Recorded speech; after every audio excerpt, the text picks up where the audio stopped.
सत श्री अकाल। न्यूज़ 18 पंजाब देख रहे सारे दर्शकों का स्वागत है। मैं हाँ विजय बराड़। पहला एक खबर निजी अस्पतालों की मनमानी दे नाल जुड़ी हुई। कोरोना काल दे विच हुण निजी अस्पतालों की मनमानी नहीं चलेगी। पंजाब सरकार ने कोरोना के इलाज के लिए बकायदा रेट तय कर दिते गए ने। लगातार निजी अस्पताल जिहड़े लोकां तो वड्डी उगराही कर रहे हैं इस वेले कोरोना के समय दे विच, उस ते हुण सरकार ने शिकंजा कसिया है। निजी अस्पतालों नूं तय रेट ते ही इलाज करना होएगा। ये सरकार ने हुक्म जारी कर दिते ने, बकायदा रेट तय कर दिते गए ने। तलवार कमेटी बनाई गई सी। डॉक्टर के तलवार जिहड़े पीजीआई के साबका डायरैक्टर रह चुके ने, उन्हां दी अगवाई दे विच एक कमेटी गठित की गई सी। उस कमेटी ने सरकार नूं सिफारिशां दित्तियां ने और उन्हां सिफारिशां दे आधार ते हुण रेट तय कीते गए ने। अज कैप्टन अमरिंदर सिंह ने एक रिव्यू कमेटी की मीटिंग लई और मीटिंग तो बाद फैसला किया, यानी हुण गंभीर मरीजों के इलाज के लिए 15,000 रुपए तो 18,000 रुपए जिहड़े है वो देने पैणगे। यानी जिहड़े पेशेंट सीरीयस ने, जिन्होंने ICU च रखा जाता है, जिन्होंने वेंटीलेटर पर लाया जाता है, उन्होंने 15 तो 18,000 रुपए देने पैणगे। रेट फिक्स कर दिता गया। जिहड़े बिना वेंटीलेटर तो ने ICU दे विच, उन्होंने 13,000 तो 15,000 रुपए देने पैणगे। 13,000 तो 15,000 रुपए जिन्हां दे वेंटीलेटर नहीं लग्या, ICU दे विच ने। असीं समझाउण दी कोशिश कर रहे हैं दर्शकों नूं। जिहड़े रेट तय होए ने कि जिहड़े पेशेंट सीरीयस ने, जिन्हां नूं ऑक्सीजन लगी है या जिन्हां नूं वेंटीलेटर ते रखना पिया है, उन्हां तो प्राइवेट अस्पताल 15,000 तो 18,000 तक पैसे वसूल सकते हैं, इस तो ज़्यादा नहीं। जिहड़े सिर्फ ICU दे विच ने, जिन्हां नूं वेंटीलेटर नहीं लग्या, उन्हां ते 13,000 तो लैके 15,000 तक उन्हां तो वसूल सकते हैं। इस तो इलावा जिहड़े आइसोलेशन बैड ने, आइसोलेशन बैड के लिए 8 तो 10,000 रुपए जिहड़े ने मैक्सीमम वो फिक्स कर दिते गए ने। इस तो ज़्यादा वसूली निजी हस्पताल नहीं कर सकणगे। ये सरकार ने अपने आदेशों के विच स्पष्ट कर दिता है।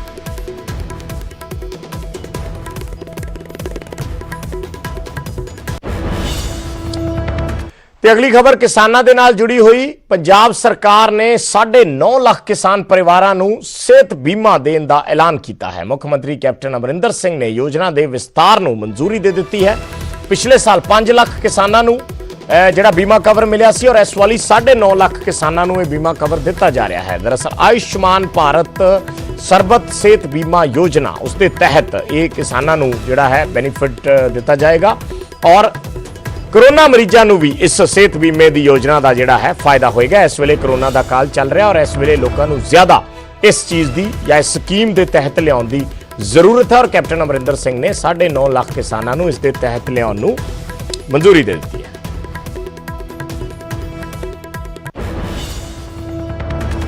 ते गल सिद्धू मूसेवाला दी। सिद्धू मूसेवाला बनाम एली मांगट। ये असीं क्यों कह रहे हैं कि सिद्धू मूसेवाला दा जिहड़ा केस संगरूर अदालत दे विच चल रहा सी, उस मौके मांगट दे वकील पहुंच गए। संगरूर कोर्ट दे विच मांगट दे वकील पहुंचे और मांगट दे वकीलों की मौजूदगी ते उत्थे सवाल उठ गए। मूसेवाला दे वकील ने ये सवाल चक्के। उन्होंने कहा कि गायकों की जिहड़ी आपसी रंजिश है वो चलती रहिंदी है और इसे रंजिश का शिकार सिद्धू मूसेवाला होया है। वकील ने मूसेवाला नूं निमरता नाल चलण दी भी सलाह दी है।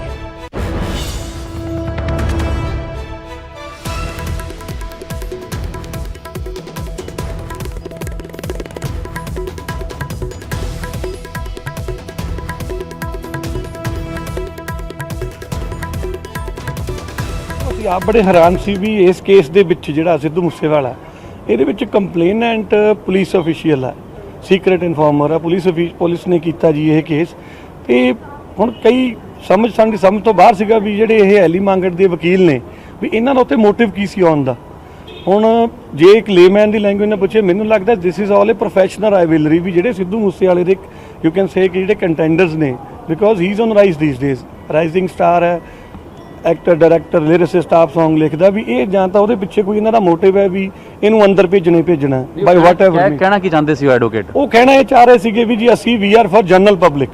हुण जनरल पब्लिक दी जिहड़ी ओह लै रहे ने ਇਹਦੇ ਵਿੱਚ ਇੱਕ ਇਟਸ ਨਾਰਮਲ ਕ੍ਰਿਮੀਨਲ ਕੇਸ ਹੋਇਆ ਜਿਹੜਾ ਇਹ 'ਚ ਜਨਰਲ ਪਬਲਿਕ ਦਾ ਐਟ ਲਾਰਜ ਕੀ ਪਤਾ ਹੀ ਹੈ। ਵਾਇਰਲ ਵੀਡੀਓ ਕੋਈ ਹੋਈ ਸੀ ਨੈੱਟ ਤੇ, ਉਹਦੇ ਬੇਸ ਤੇ ਮਾਨਯੋਗ DGP ਪੰਜਾਬ ਨੇ ਕਿਹਾ ਸੀ ਵੀ ਤੇ FIR ਰਜਿਸਟਰ ਕਰੋ ਵੀ ਜੇ ਕਿਤੇ ਇਹ ਕੋਈ ਗੱਲ ਕੋਵਿਡ ਦੌਰਾਨ ਹੋਈ ਹੈ ਤਾਂ ਆਪਾਂ ਨੂੰ ਇਨਵੈਸਟੀਗੇਟ ਕਰੋ। ਉਹ FIR ਹੋਈ। ਲੇਟਰ ਔਨ ਉਹਦੇ ਵਿੱਚ ਆਰਮਸ ਐਕਟ ਦੇ ਕੋਈ ਸੈਕਸ਼ਨਸ ਵੀ ਐਡ ਹੋਏ। ਉਹ ਤੋਂ ਬਾਅਦ FIR 170 ਮਈ ਦੇ ਵਿੱਚ ਸੰਗਰੂਰ ਹੋਈ ਸੀ। ਮਾਣਯੋਗ ਸੰਗਰੂਰ ਅਦਾਲਤ ਦੇ ਵਿੱਚ ਅਸੀਂ ਐਂਟੀਸਪੇਟਰੀ ਬੇਲ ਦੀ ਐਪਲੀਕੇਸ਼ਨ ਲਾਈ ਸੀ। ਸਾਨੂੰ 30/6 ਨੂੰ ਉਹਨਾਂ ਨੇ ਕਿਹਾ ਵੀ ਤੁਸੀਂ ਇਨਵੈਸਟੀਗੇਸ਼ਨ ਜੁਆਇਨ ਕਰੋ ਵਿਦਿਨ ਟਾਈਮ। ਅਸੀਂ ਉਹ ਜੁਆਇਨ ਕੀਤੀ ਤੇ ਕੱਲ ਸਾਡੀ ਉੱਥੇ ਜਿਹੜੀ ਐਂਟੀਸਪੇਟਰੀ ਬੇਲ ਐਪਲੀਕੇਸ਼ਨ ਸੀ ਉਹ ਬੇਲ ਮਾਣਯੋਗ ਅਦਾਲਤ ਨੇ ਕਨਫਰਮ ਕਰਤੀ। ਇਹਦੇ ਵਿੱਚ ਗਰਾਊਂਡ ਇਹੀ ਵੀ ਆਲਰੇਡੀ ਸਾਰੇ ਅਕਿਊਜ਼ਡ ਵੀ ਉਹਦੇ ਵਿੱਚ ਹੋ ਚੁੱਕੇ ਨੇ, ਸ਼ਾਮਿਲ ਤਫਤੀਸ਼ ਹੋ ਚੁੱਕੇ ਨੇ, ਉਹਨਾਂ ਨੇ ਆਪਣੇ ਸਟੇਟਮੈਂਟਸ ਦੇ ਚੁੱਕੇ ਨੇ। ਜਿਹੜੀਆਂ ਅਲੈਜਡ ਕੋਈ ਰਿਕਵਰੀਜ਼ ਚਾਹੁੰਦੇ ਸੀ ਪੁਲਿਸ ਉਹ ਵੀ ਕਰਾ ਚੁੱਕੀ ਆ ਤੇ now it's a matter of trial ਵੀ ਅੱਗੇ ਜਦ ਪੁਲਿਸ ਚਲਾਨ ਦਊਗੀ ਅਸੀਂ ਫਰਦਰ ਉਹਦੇ ਵਿੱਚ ਆਪਣੀ ਪਾਰਟਿਸਿਪੇਸ਼ਨ ਕਰਾਂਗੇ ਤੇ ਉਹ ਤੋਂ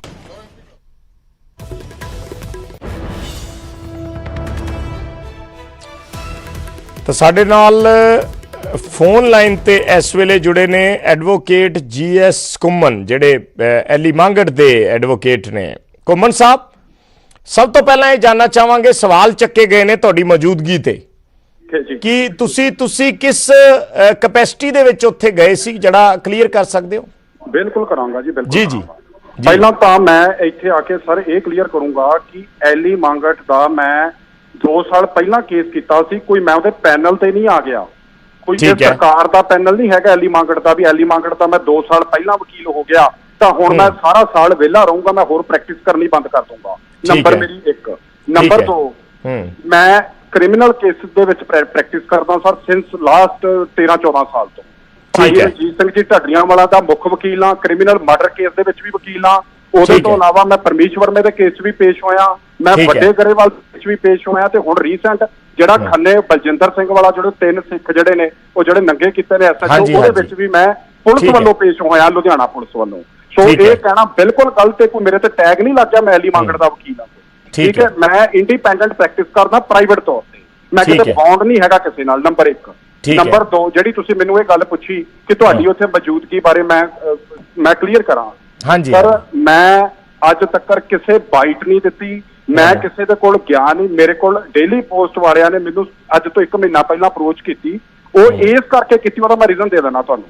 ਕਿਉਂਕਿ ਐਲੀ ਮੰਗੜ ਤੇ 1 ਸਾਲ ਪਹਿਲਾਂ ਲਗਭਗ ਸਾਹਨੇਵਾਲ ਇੱਕ ਪਰਚਾ ਹੋਇਆ ਸੀ ਜਿਹਦੇ ਵਿੱਚ ਉਹ ਬਰਥਡੇ ਪਾਰਟੀ ਤੇ ਉਹਨਾਂ ਤੇ ਐਲੀਗੇਸ਼ਨ ਸਨ ਗੋਲੀ ਚਲਾਉਣ ਤੇ। ਉਸ ਕੇਸ ਦੇ ਵਿੱਚ ਉਹਨਾਂ ਨੇ ਕਿਹਾ ਕਿ ਸਰ ਤੁਸੀਂ ਵਕੀਲ ਆਏ ਸੀਗੇ, ਪਰ ਮੈਂ ਉੱਥੇ ਆ ਕੇ ਚੀਜ਼ ਦੱਸਣੀ ਬਣਦੀ ਹੈ ਕਿ ਉਸ ਕੇਸ ਦੇ ਵਿੱਚ ਤਾਂ ਆਰਮਜ਼ ਐਕਟ ਵੀ ਲੱਗਿਆ ਸੀ, ਧਾਰਾ 336, 34 ਤੇ 109 ਕੰਪਲੀਟ ਫੁੱਲ ਫਲੈਸ਼ ਇਹਨਾਂ ਨੇ ਪਰਚਾ ਕੀਤਾ ਸੀਗਾ ਜੀ।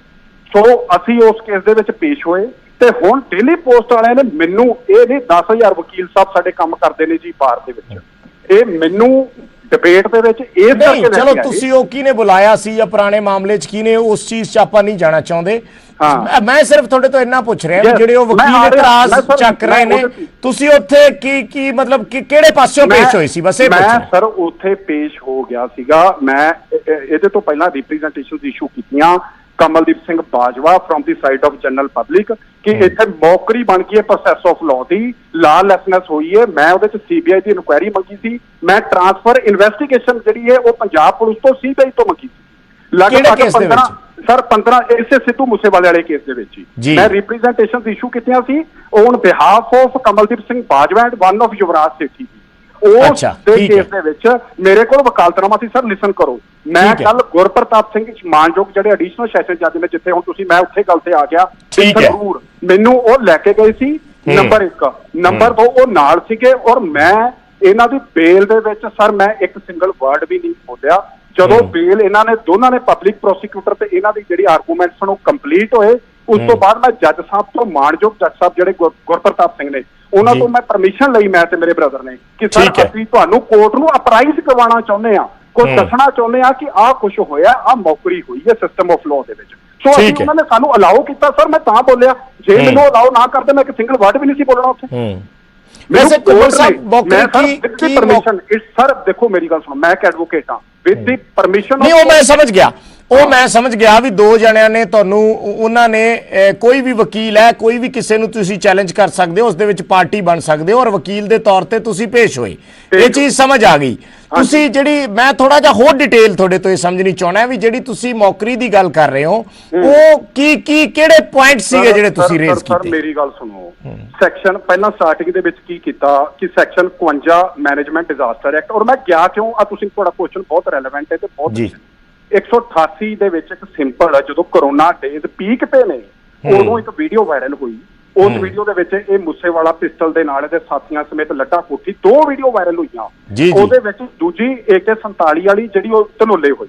ਅਸੀਂ ਉਹਦੇ ਵਿੱਚ ਇਹ ਦੇਖਿਆ ਕਿ ਯਾਰ ਸ਼ਰੇਆਮ ਗੋਲੀਆਂ ਚਲਾਈਆਂ ਜਾ ਰਹੀਆਂ ਨੇ ਤੇ ਜਿਹੜਾ ਪਰਚਾ ਦਿੱਤਾ ਹੈ ਉਹ ਪਰਚਾ 188 ਤੇ ਮੈਨੇਜਮੈਂਟ ਜਿਹੜਾ ਕਿ ਬੇਲੇਬਲ ਅਫੈਂਸ ਥੱਲੇ ਸੀਗਾ ਕਿ ਇਹਦੇ ਵਿੱਚ ਜਦੋਂ ਉਹਨਾਂ ਨੇ ਯੂਜ਼ ਕੀਤੇ ਨੇ ਵੈਪਨ, ਸਰ ਤੁਸੀਂ ਆਰਮਸ ਐਕਟ ਕਿਉਂ ਨਹੀਂ ਇਨਕੋਰਪੋਰੇਟ ਕੀਤਾ?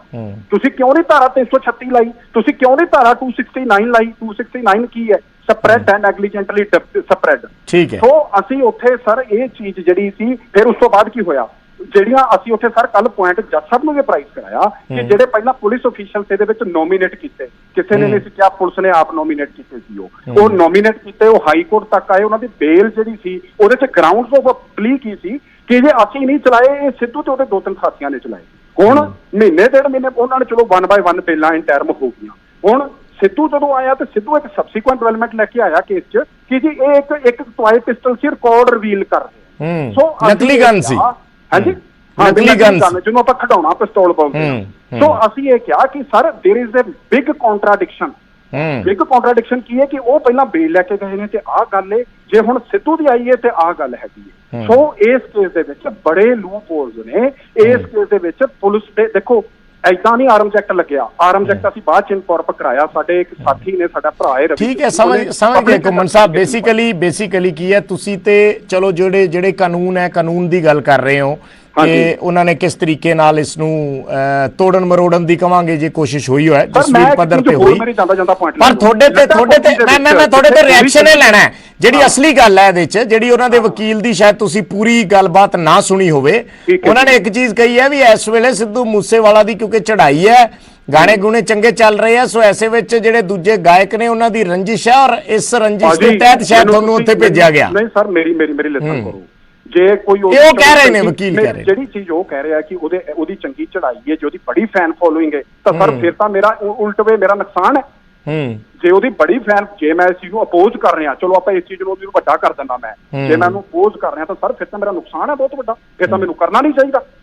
ਜੇ ਆਪਾਂ ਉਹਨਾਂ ਨਹੀਂ, ਉਹ ਗਾਇਕਾਂ ਦਾ ਜ਼ਿਕਰ ਕਰ ਰਹੇ ਨੇ, ਉਹ ਕਹਿ ਰਹੇ ਨੇ ਵੀ ਐਲੀ ਮੰਗੇ ਢੋਰੀ ਜਿਹੜੇ ਨੇ ਜਾਂ ਐਸੇ ਹੋਰ ਕੋਈ ਗਾਇਕ ਹੋ ਸਕਦੇ ਨੇ ਜਿਹੜੇ ਸੜਦੇ ਆ ਉਹਦੇ ਤੋਂ। Please sir listen, Elly Mangat ਦਾ ਪਿਛਲੇ 6 ਮਹੀਨਿਆਂ ਤੋਂ ਸਾਡੇ ਨਾਲ ਕੋਈ ਕੰਟੈਕਟ ਨਹੀਂ। ਉਹਦਾ ਕੋਈ ਸਾਡੀ ਨਿੱਜੀ ਰੰਜਿਸ਼ ਨਹੀਂ। ਇਹ ਸਾਬਤ ਕਰ ਦੇਣ, ਮੈਂ ਸਰ ਜਿੱਥੇ ਤੁਸੀਂ ਕਹੋਗੇ ਮੈਂ ਉੱਥੇ ਸਰੈਂਡਰ ਕਰੂੰਗਾ ਜੇ ਕੋਈ ਚੀਜ਼ ਸਾਬਤ ਕਰ ਦੇਣ। ਚਲੋ ਚਿੱਟੇ ਕੱਪੜੇ ਪਾਏ ਨੇ, ਚਿੱਟੀ ਪੱਗ ਬੰਨੀ, ਚਿੱਟੀ ਹੋ ਰਹੂਗੀ, ਇਹ ਕਦੀ ਦਾਗ ਨਹੀਂ ਲੱਗੂਗਾ ਇਹਦੇ ਤੇ। ਠੀਕ ਹੈ ਘੁੰਮਣ ਸਾਹਿਬ, ਧੰਨਵਾਦ ਬਹੁਤ ਕਲੈਰੀਫਾਈ ਕਰਨ ਦੇ ਲਈ, ਸਾਡੇ ਨਾਲ ਜੁੜਨ ਲਈ, ਗੱਲਬਾਤ ਕਰਨ ਦੇ ਲਈ।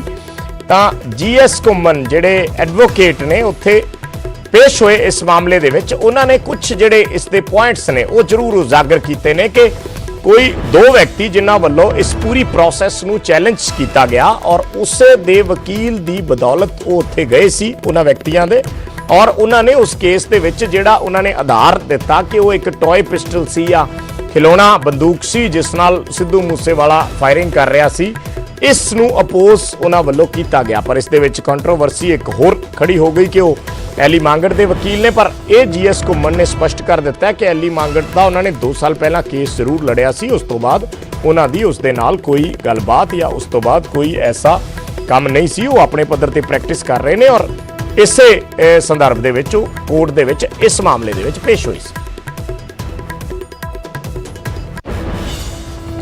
ਤੇ ਹੁਣ ਗੱਲ ਮਲੇਰਕੋਟਲਾ ਦੇ ਇੱਕ ਨਿੱਜੀ ਸਕੂਲ ਦੀ ਮਨਮਾਨੀ ਦੀ।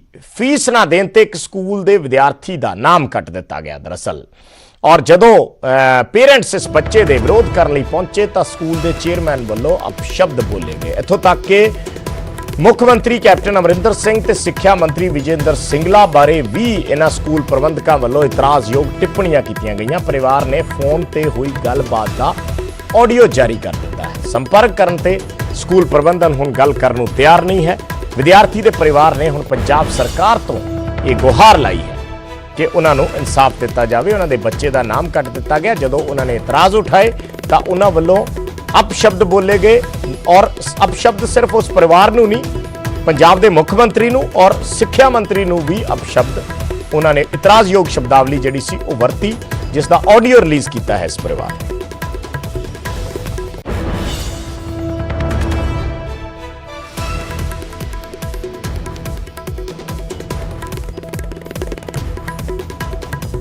अपने सीताग्राम स्कूल का चेयरमैन उन्नन तो बोल रहा है मैं। ਤੁਹਾਨੂੰ ਬੱਚਾ ਤੁਸੀਂ ਪਿਛਲੇ ਸਾਲ 8 ਮਾਰਚ ਨੂੰ ਤੁਸੀਂ ਜਮ੍ਹਾਂ ਕਰਾਇਆ ਸੀਗਾ, ਸਾਡੇ ਉਰੇ ਦਾਖਲ ਕਰਾਇਆ ਸੀਗਾ, ਠੀਕ ਹੈ ਨਾ ਜੀ? ਠੀਕ ਹੈ ਜੀ। ਉਸ ਨੂੰ ਹਲੇ ਸਾਲ ਹੁਣ ਹੋ ਚੁੱਕਾ, ਇੱਕ ਕਰੋਨਾ ਹੋ ਗਿਆ। ਤੁਹਾਨੂੰ ਕੁਛ ਨਾ ਕੁਛ ਕੋਈ ਫਰਸਟ੍ਰੇਸ਼ਨ ਹੁੰਦੀ ਹੈ, ਕੋਈ ਤੁਹਾਨੂੰ ਚੀਜ਼ਾਂ ਚੰਗੀਆਂ ਨਹੀਂ ਲੱਗੀਆਂ ਸਕੂਲ ਦੇ ਵਿੱਚ, ਤੁਸੀਂ ਉਹ ਆਪਣੇ ਜੋ ਜ਼ਿਕਰ ਸੀਗੇ ਤੁਸੀਂ ਜਾ ਕੇ ਨੋਡਲ ਆਫੀਸਰ ਨੂੰ ਸੰਗਰੂਰ ਕਹਿ ਦਿੱਤੇ। ਕੋਈ ਗੱਲ ਨਹੀਂ ਹੈਗੀ ਹੈ, ਤੁਹਾਡਾ ਹੱਕ ਹੈਗਾ, ਤੁਸੀਂ ਮਾਲਕ ਹੈਗੇ। ਹਾਂਜੀ। ਉਹਨਾਂ ਨੇ ਸਾਨੂੰ ਕਰਿਆ ਕਿਹਾ ਸੀਗਾ, ਅਸੀਂ ਉਹਨਾਂ ਨੂੰ ਲਿਖਤਾ ਇਹ ਜੋ ਚੀਜ਼ਾਂ ਬੇਬੁਨਿਆਦ ਝੂਠ। ਉਹ ਨੋਡਲ ਹੈਗੀ ਤੀਨੀ, ਉਹਦਾ ਨਾਮ ਹੈਗਾ ਨੀਲਮ ਰਾਣੀ। ਹਾਂਜੀ। ਉਹਨੂੰ ਕੱਖ ਆਉਂਦਾ ਨਹੀਂ ਸੁਣੋ। ਉਹ ਸੁਨਾਮ ਦੀ ਪ੍ਰਿੰਸੀਪਲ ਹੈ ਛੋਟੇ ਜਿਹੇ ਸਕੂਲ ਦੀ। ਹਾਂਜੀ ਹਾਂਜੀ। ਤਾਂ ਮੈਨੇ ਭਾਇਆ ਕਿ ਭਾਈ ਤੈਨੂੰ ਰੱਖਿਆ ਕਿਵੇਂ ਹੈਗਾ? ਮੈਂ ਕਿਹਾ ਤੂੰ ਤਾਂ ਪੈਸੇ ਖਾਣ ਵਾਲੀ ਤੀਨੀ ਹੈ। ਹਾਂਜੀ। ਸਰ ਜੀ ਤੁਸੀਂ ਕਿੱਦਾਂ ਕਹਿ ਸਕਦੇ ਆ? ਮੈਂ ਕਿਹਾ ਤੂੰ ਪੜ੍ਹਾਉਂਦੀ ਉੱਥੇ ਹੈ, ਪਾਰਟ ਟਾਈਮ ਤੈਨੂੰ ਰੱਖਿਆ ਹੋਇਆ। ਕਹਿੰਦੇ ਮੈਂ ਤੁਹਾਡੀ ਡੀਸੀ ਨਾਲ ਗੱਲ ਕਰਾਂਗੇ। ਮੈਂ ਕਿਹਾ ਕਰਾ ਡੀਸੀ ਨਾਲ ਗੱਲ। ਮੈਂ ਪੈ ਗਿਆ ਡੀਸੀ ਤੇ। ਉਹ ਕਹਿੰਦਾ ਤੈਨੂੰ ਬਣਾਇਆ ਕਿਵੇਂ ਹੈ ਡੀਸੀ ਉਰੇ? ਹਾਂਜੀ। ਮੈਂ ਕਿਹਾ ਪਬਲਿਕ IAS ਆਫੀਸਰ ਹੈ, ਤੁਸੀਂ ਸਾਡੇ ਗੁਲਾਮ ਹੈ। ਹਾਂਜੀ। ਪੈਸਾ ਦਿੰਦੇ ਆ ਟੈਕਸ ਦਾ, ਤਾਂ ਤੇਰੀ ਜੌਬ ਹੈਗੀ ਹੈ। ਸਿਰਫ ਫਰਕ ਇੰਨਾ ਹੈ ਤੁਸੀਂ 2 ਜਮਾਤਾਂ ਪੜ੍ਹ ਕੇ IAS ਬੈਚ ਆ ਗਏ। ਤਾਂ ਉਹਨੇ ਗੱਲ ਲਿਖਿਆ ਸਾਨੂੰ DCA ਦਾ ਆਇਆ ਫੋਨ, ਉਹਦੇ ਪਹਿਲਾਂ ਸੈਕਟਰੀ ਨੇ ਕੀਤਾ, ਫਿਰ ਉਹਨੇ ਕੀਤਾ ਪ੍ਰਿੰਸੀਪਲ ਨੂੰ। ਕਹਿੰਦਾ ਜੀ ਇਹ ਤਾਂ ਤੁਹਾਨੂੰ ਲੈਣੀ ਪਊਗੀ। ਅਸੀਂ ਨਹੀਂ ਲੈ ਸਕਦੇ। ਕਹਿੰਦਾ ਮੈਂ ਹੁਣੇ ਅਮਰਿੰਦਰ ਸਿੰਘ ਦਾ ਫੋਨ ਆਉਂਦਾ ਚੀਫ ਮਿਨਿਸਟਰ ਦਾ। ਮੈਂ ਕਿਹਾ ਉਹ ਆ ਜਾਵੇ, ਚਾਹੇ ਉਹਦਾ ਬਾਬਾ ਉੱਠ ਕੇ ਕਬਰਾਂ ਤੋਂ ਆ ਜਾਵੇ, ਉਹ ਸਾਡਾ ਕੀ ਕਰ ਲੂਗਾ? ਠੀਕ ਹੈ ਜੀ। ਮੈਂ ਕਿਹਾ ਇਹ ਤੱਤੀ ਹੋ ਤੁਰੇ ਫਿਰਦੇ ਮੇਰੇ ਵਰਗੇ ਮੈਂ ਨੌਕਰ ਰੱਖਦਾ ਉਹਨਾਂ ਨੂੰ, ਇਹਨਾਂ ਨੂੰ ਕੌਣ ਪੁੱਛਦਾ? ਉਹ ਕਹਿੰਦਾ ਜੈਨ ਸਾਹਿਬ ਇਹ ਗੱਲ ਨਹੀਂ। ਮੈਂ ਕਿਹਾ ਤੁਸੀਂ ਦੱਸੋ ਤਾਂ ਕੋਈ ਪਾਵਰ ਕੀ ਹੈਗੀ ਹੈ? ਹਾਂਜੀ। ਇਹ ਡਿਪਾਰਟਮੈਂਟ ਆਫ ਹੈਗਾ ਐਜੂਕੇਸ਼ਨ ਦਾ।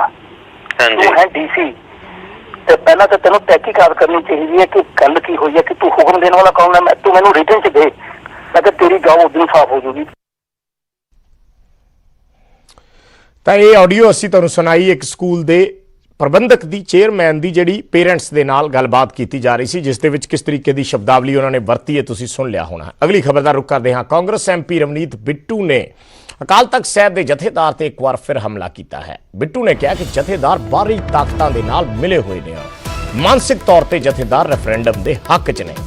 ਬਿੱਟੂ ਨੇ ਇਹ ਵੀ ਕਿਹਾ ਕਿ ਸਾਡੇ ਲਈ ਜਥੇਦਾਰ ਦਾ ਰੁਤਬਾ ਖਤਮ ਹੋ ਚੁੱਕਿਆ ਹੈ, ਬਾਦਲ ਪਰਿਵਾਰ ਹੁਣ ਜਥੇਦਾਰ ਬਾਰੇ ਫੈਸਲਾ ਲਵੇ।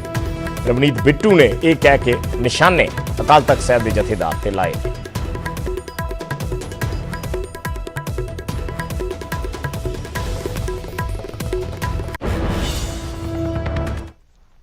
ਰਵਨੀਤ ਬਿੱਟੂ ਨੇ ਜਥੇਦਾਰ ਗਿਆਨੀ ਹਰਪ੍ਰੀਤ ਸਿੰਘ ਤੇ ਸਵਾਲ ਖੜੇ ਕਰਦਿਆਂ ਕਿਹਾ ਹੈ ਕਿ ਸਾਡੇ ਲਈ ਤਾਂ ਜਥੇਦਾਰ ਉਸ ਦਿਨ ਹੀ ਖਤਮ ਹੋ ਗਏ ਸਨ ਜਦੋਂ ਉਹਨਾਂ ਨੇ ਸਾਬਕਾ ਮੁੱਖ ਮੰਤਰੀ ਬੇਅੰਤ ਸਿੰਘ ਦੇ ਕਾਤਲਾਂ ਨੂੰ ਜਿੰਦਾ ਸ਼ਹੀਦ ਐਲਾਨ ਦਿੱਤਾ ਸੀ।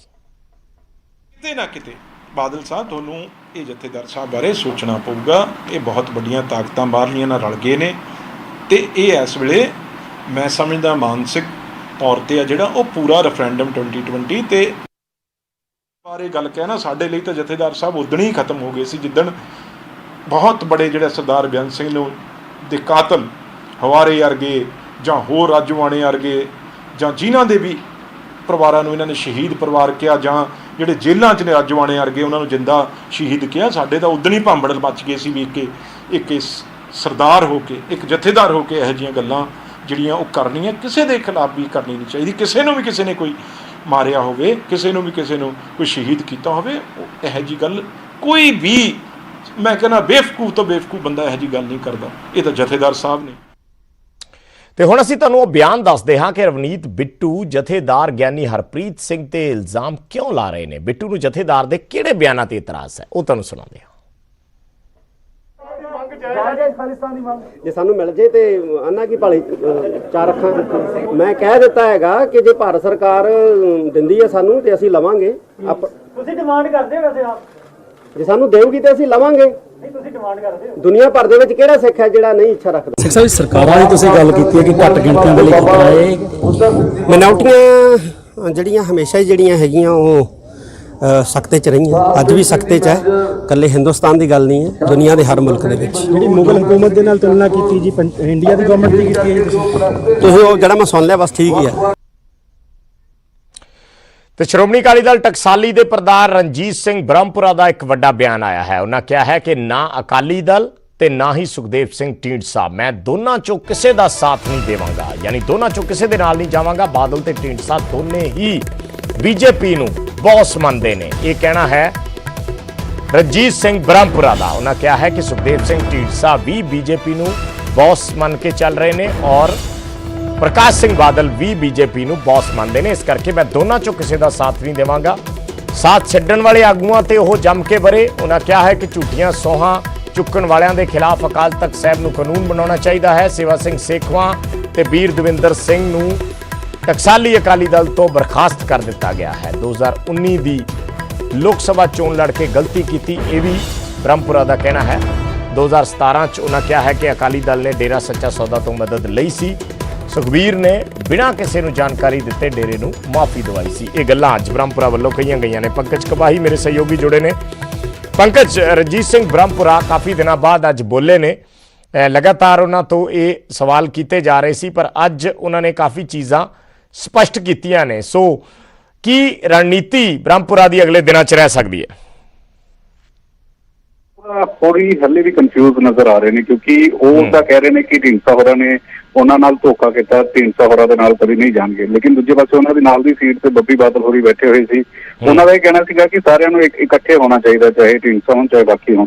ਔਰ ਬ੍ਰਹਮਪੁਰਾ ਹੋਰੀ ਕਹਿ ਰਹੇ ਨੇ ਕਿ ਅਕਾਲੀ ਦਲ, ਬਾਦਲ ਔਰ ਕਾਂਗਰਸ ਨੂੰ ਛੱਡ ਕੇ ਸਾਰੀ ਸਿਆਸੀ ਪਾਰਟੀ ਇਕਜੁੱਟ ਹੋ ਜਾਣ ਤਾਂ ਹੀ ਜਿਹੜਾ ਅਕਾਲੀ ਦਲ ਔਰ ਕਾਂਗਰਸ ਨੂੰ ਹਰਾਇਆ ਜਾ ਸਕਦਾ। ਲੇਕਿਨ ਢੀਂਡਸਾ ਨੂੰ ਲੈ ਕੇ ਜਿੱਥੇ ਇਹ ਕਹਿ ਰਹੇ ਨੇ ਕਿ ਧੋਖਾ ਦਿੱਤਾ ਸੇਖਵਾ ਹੋਰਾਂ ਨੇ, ਚਾਹੇ ਵੀਰ ਦਵਿੰਦਰ ਹੋਰਾਂ ਨੇ, ਔਰ ਉਹਨਾਂ ਨਾਲ ਉਹਨਾਂ ਦੀ ਪਾਰਟੀ 'ਚ ਨਹੀਂ ਜਾਣਗੇ। ਲੇਕਿਨ ਦੂਜੇ ਪਾਸੇ ਕਹਿ ਰਹੇ ਨੇ ਕਿ ਸਾਰੀ ਸਿਆਸੀ ਪਾਰਟੀਆਂ ਨੂੰ ਇਕੱਠਿਆਂ ਹੋਣਾ ਚਾਹੀਦਾ ਹੈ 2022 ਦੀਆਂ ਚੋਣਾਂ ਦੇ ਲਈ। ਤੇ ਜਿਹੜਾ ਸੇਖਵਾ ਜਾਂ ਵੀਰ ਦਵਿੰਦਰ ਹੋਰੀ ਉਹਨਾਂ ਤੋਂ ਅਲੱਗ ਹੋਏ ਨੇ, ਉਸ ਨੂੰ ਲੈ ਕੇ ਪੰਕਜ ਕੀ ਮੂਡ ਨਜ਼ਰ ਆ ਰਿਹਾ ਬ੍ਰਹਮਪੁਰਾ ਦਾ, ਜਾਂ ਬਾਡੀ ਲੈਂਗੁਏਜ ਕੀ ਕਹਿੰਦੀ ਹੈ ਕਿ ਅੱਗੇ ਉਹਨਾਂ ਨੇ ਫਿਰ ਕਿਸ ਲਿਹਾਜ਼ ਨਾਲ ਇਸ ਚੀਜ਼ ਦੇ ਨਾਲ ਨਿਪਟਣਾ ਹੈ? ਵਿਜੇਪਾਲ, ਉਹਨਾਂ ਦਾ ਕਾਫੀ ਮਨ ਦੁਖਿਆ ਹੋਇਆ, ਕਿਉਂਕਿ ਉਹਨਾਂ ਦਾ ਲਗਾਤਾਰ ਪ੍ਰੈਸ ਕਾਨਫਰੰਸ ਤੇ ਗੱਲ ਕਹਿੰਦੇ ਹੋਏ ਨਜ਼ਰ ਆਏ ਕਿ ਜਿਹੜੇ ਲੀਡਰ ਕਸਮਾਂ ਖਾਂਦੇ ਸੀਗੇ ਸ਼੍ਰੀ ਅਕਾਲ ਤਖਤ ਸਾਹਿਬ ਜਾ ਕੇ ਕਿ ਅਸੀਂ ਇਕੱਠੇ ਰਵਾਂਗੇ, ਸਾਥ ਨਹੀਂ ਛੱਡਾਂਗੇ, ਤਾਂ ਉਹ ਇੱਕਦਮ ਬਿਨਾਂ ਦੱਸੇ ਜਦੋਂ ਪਾਰਟੀ ਤੋਂ ਅਲੱਗ ਹੋ ਕੇ ਢੀਂਡਸਾ ਹੋਰਾਂ ਦੇ ਨਾਲ ਚਲੇ ਜਾਂਦੇ ਨੇ। ਉਹ ਜਾਣਕਾਰੀ ਮੀਡੀਆ ਦੇ ਜ਼ਰੀਏ ਮਿਲਦੀ ਹੈ। ਉਹ ਕਹਿ ਰਹੇ ਕਿ ਸ਼੍ਰੀ ਅਕਾਲ ਤਖਤ ਸਾਹਿਬ ਨੂੰ ਇਸ ਬਾਰੇ ਵਿਚਾਰ ਕਰਨਾ ਚਾਹੀਦਾ ਹੈ ਕਿ ਅਗਰ ਉੱਥੇ ਜਾ ਕੇ ਕੋਈ ਕਸਮਾਂ ਖਾਂਦਾ ਔਰ ਬਾਅਦ ਵਿੱਚ ਉਸ ਤੋਂ ਮੁੱਕਰ ਜਾਂਦਾ ਤਾਂ ਕੋਈ ਅਜਿਹਾ ਕਾਨੂੰਨ ਬਣਾਇਆ ਜਾਵੇ, ਕੋਈ ਅਜਿਹੀ ਕਾਰਵਾਈ ਉਹਨਾਂ ਦੇ ਉੱਤੇ ਹੋਣੀ ਚਾਹੀਦੀ ਹੈ। ਔਰ ਨਾਲ ਹੀ ਨਾਲ ਉਹਨਾਂ ਨੇ ਡਿਸਮਿਸ ਦੋਹਾਂ ਨੂੰ ਕਰ ਦਿੱਤਾ। ਹਾਲਾਂਕਿ ਡਿਸਮਿਸ ਦੀ ਜ਼ਿਆਦਾ ਵੈਲਿਊ ਵਿਜੇਪਾਲ ਇਸ ਕਰਕੇ ਨਹੀਂ ਰਹਿ ਜਾਂਦੀ ਕਿਉਂਕਿ ਦੋਹਾਂ ਨੇ ਪਹਿਲਾਂ ਹੀ ਆਪਣੇ ਅਸਤੀਫੇ ਜਿਹੜੇ ਨੇ ਉਹ ਢੀਂਡਸਾ ਹੋਰਾਂ ਨੂੰ ਤੇ ਢੀਂਡਸਾ ਹੋਰਾਂ ਕੋਲ ਜਦੋਂ ਸ਼ਾਮਲ ਹੋਣਗੇ ਤਾਂ ਇੱਧਰ ਬ੍ਰਹਮਪੁਰਾ ਹੋਰਾਂ ਨੂੰ ਆਪਣੇ ਅਸਤੀਫੇ ਜਿਹੜੇ ਉਹ ਭੇਜ ਚੁੱਕੇ ਹੋਏ। ਅੱਛਾ ਪੰਕਜ, ਪਿਛਲੇ ਦਿਨਾਂ ਦੇ ਵਿੱਚ ਇਹ ਚਰਚਾਵਾਂ ਕਾਫੀ ਸੁਣੀਆਂ ਸੀ ਜਦੋਂ ਤੁਸੀਂ ਵੀ ਡਾਕਟਰ ਦਲਜੀਤ ਸਿੰਘ ਚੀਮਾ ਹੋਰਾਂ ਦੇ ਨਾਲ ਗੱਲਬਾਤ ਕੀਤੀ ਸੀ ਕਿ ਕਿਤੇ ਨਾ ਕਿਤੇ ਜਿਹੜੀ ਟਿਊਨਿੰਗ ਹੈ ਦੁਬਾਰਾ ਤੋਂ ਬ੍ਰਹਮਪੁਰਾ ਦੀ ਅਕਾਲੀ ਦਲ ਦੇ ਨਾਲ ਬਣ ਸਕਦੀ ਹੈ। ਕਿ ਉਸ ਦੇ ਕੋਈ ਕਿਆਸ ਮਿਲੇ ਨੇ ਜਾਂ ਉਸ ਤੇ ਵੀ ਸਟਾਪ ਲਾ ਦਿੱਤਾ ਹੈ ਬ੍ਰਹਮਪੁਰਾ ਨੇ? ਅਜੇਪਾਲ ਅਕਾਲੀ ਦਲ ਦਾ ਜ਼ਰੂਰ ਜਿਹੜਾ ਵਾ ਤਰੀਫਾਂ ਦੇ ਪੁੱਲ ਬੰਦੇ ਹੋਏ ਨਜ਼ਰ ਆਏ ਸੀਗੇ। ਖੁਦ ਮਿਲਰ ਨੇ ਡਾਕਟਰ ਚੀਮਾ ਹੋਰੀ ਗਏ ਸੀਗੇ ਔਰ ਉਹਨਾਂ ਨੇ ਕਿਹਾ ਕਿ ਉਹ ਸਾਰੇ ਸੀਨੀਅਰ ਆਗੂ ਨੇ। ਲੇਕਿਨ ਇਸ ਮਤਲਬ ਜਦੋਂ ਰਣਜੀਤ ਸਿੰਘ ਬ੍ਰਹਮਪੁਰਾ ਹੋਰਾਂ ਨੂੰ ਪੁੱਛਿਆ ਗਿਆ ਤਾਂ ਉਹਨਾਂ ਨੇ ਸਾਫ਼ ਕਹਿ ਦਿੱਤਾ ਕਿ ਉਹ ਅਕਾਲੀ ਦਲ ਦੇ ਵਿੱਚ ਨਹੀਂ ਜਾਣਗੇ, ਕਿਸੇ ਵੀ ਤਰੀਕੇ ਨਾਲ ਕਿਸੇ ਹਾਲਾਤਾਂ 'ਚ ਅਕਾਲੀ ਦਲ ਦੇ ਨਹੀਂ ਜਾਣਗੇ। ਉਹ ਤਾਂ ਅਕਾਲੀ ਦਲ ਦੇ ਖਿਲਾਫ ਮੋਰਚਾ ਖੋਲ ਕੇ ਬੈਠੇ ਹੋਏ ਨੇ ਔਰ ਉਹਨਾਂ ਦੀ ਆਪਣੀ ਪਾਰਟੀ ਟਕਸਾਲੀ ਅਕਾਲੀ ਦਲ ਹੈ, ਉਹਨਾਂ ਨੂੰ ਮਜ਼ਬੂਤ ਕਰਨਗੇ। ਔਰ SGPC ਚੋਣਾਂ ਦੇ ਵਿੱਚ ਹਮਾਇਤ ਜਿਹੜੀ ਹੈ ਉਹ ਪੰਥਕ ਪਾਰਟੀਆਂ ਨੂੰ, ਪੰਥਕ ਲਹਿਰ ਦਲ ਨੂੰ ਦਿੱਤੀ ਜਾਵੇਗੀ। ਠੀਕ ਹੈ, ਧੰਨਵਾਦ ਪੰਕਜ ਇਸ ਜਾਣਕਾਰੀ ਦੇ ਲਈ। ਤਾਂ ਖੁਦ ਕਨਫਿਊਜ਼ ਨਜ਼ਰ ਆ ਰਹੇ ਨੇ ਹਲੇ ਰਣਜੀਤ ਸਿੰਘ ਬ੍ਰਹਮਪੁਰਾ, ਪਰ ਇੱਕ ਚੀਜ਼ ਉਹਨਾਂ ਨੇ ਸਪਸ਼ਟ ਕਹਿ ਦਿੱਤੀ ਹੈ ਕਿ ਉਹ ਅਕਾਲੀ ਦਲ 'ਚ ਵਾਪਸ ਨਹੀਂ ਜਾਣਗੇ ਔਰ ਨਾ ਹੀ ਸੁਖਦੇਵ ਸਿੰਘ ਢੀਂਡਸਾ ਦਾ ਸਾਥ ਦੇਣਗੇ।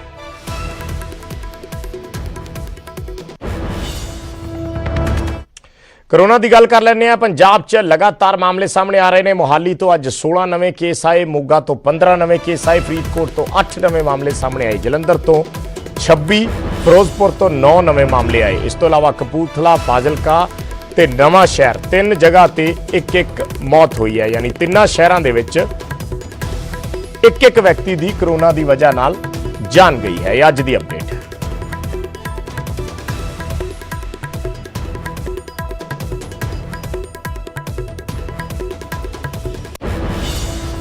ਤੇ ਸਰਕਾਰੀ ਟੀਚਰਾਂ ਦੇ ਲਈ ਇੱਕ ਹੋਰ ਵਿਵਾਦਿਤ ਫਰਮਾਨ ਆ ਗਿਆ ਹੈ ਪੰਜਾਬ ਦੇ ਵਿੱਚ ਕਿ ਜਿਹੜੇ NRIs ਆਉਂਦੇ ਨੇ ਬਾਹਰੋਂ ਔਰ ਉਹਨਾਂ ਨੂੰ ਕੁਆਰੰਟਾਈਨ ਕੀਤਾ ਜਾਣਾ ਹੈ, ਉਸ ਦੀ ਦੇਖ-ਰੇਖ ਦਾ ਜ਼ਿੰਮਾ ਅਧਿਆਪਕਾਂ ਨੂੰ ਦੇ ਦਿੱਤਾ ਗਿਆ ਹੈ। ਯਾਨੀ 에ਅਰਪੋਰਟ ਤੇ ਜਦੋਂ NRIs ਉਤਰਨਗੇ ਔਰ ਉਹਨਾਂ ਨੂੰ ਕੁਆਰੰਟਾਈਨ ਸੈਂਟਰ ਤੱਕ ਪਹੁੰਚਾਉਣ ਦੀ ਡਿਊਟੀ ਹੈ ਉਹ ਅਧਿਆਪਕਾਂ ਨੂੰ ਨਿਭਾਉਣੀ ਹੋਏਗੀ। ਇਹ ਆਰਡਰ ਜਾਰੀ ਕੀਤੇ ਨੇ ਲੁਧਿਆਣਾ ਪ੍ਰਸ਼ਾਸਨ ਨੇ।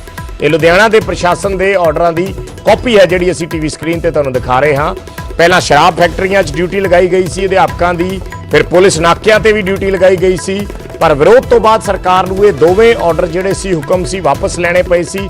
ਹੁਣ ਤੀਜੀ ਵਾਰ 에ਅਰਪੋਰਟ ਤੋਂ NRIs ਨੂੰ ਲੈ ਕੇ ਉਹਨਾਂ ਨੂੰ ਕੁਆਰੰਟਾਈਨ ਸੈਂਟਰ ਤੱਕ ਪਹੁੰਚਾਉਣ ਦੀ ਡਿਊਟੀ ਲਗਾਈ ਗਈ ਹੈ, ਜਿਸ ਤੋਂ ਬਾਅਦ ਵਿਰੋਧੀਆਂ ਨੇ ਇੱਕ ਵਾਰੀ ਫਿਰ ਸਵਾਲ ਚੱਕ ਦਿੱਤੇ ਨੇ। ਅਕਾਲੀ, BJP, ਆਮ ਆਦਮੀ ਪਾਰਟੀ ਨੇ ਨਿਸ਼ਾਨੇ ਸਾਧੇ ਨੇ। ਡਾਕਟਰ ਦਲਜੀਤ ਸਿੰਘ ਚੀਮਾ ਨੇ ਬਿਆਨ ਦਿੱਤਾ ਹੈ ਇਸ ਬਾਰੇ। ਆਰਡਰ ਦੀ ਕਾਪੀ ਬਕਾਇਦਾ ਟਵੀਟ ਕਰਕੇ ਵਿਰੋਧ ਕੀਤਾ ਗਿਆ ਹੈ ਡਾਕਟਰ ਚੀਮਾ ਵੱਲੋਂ।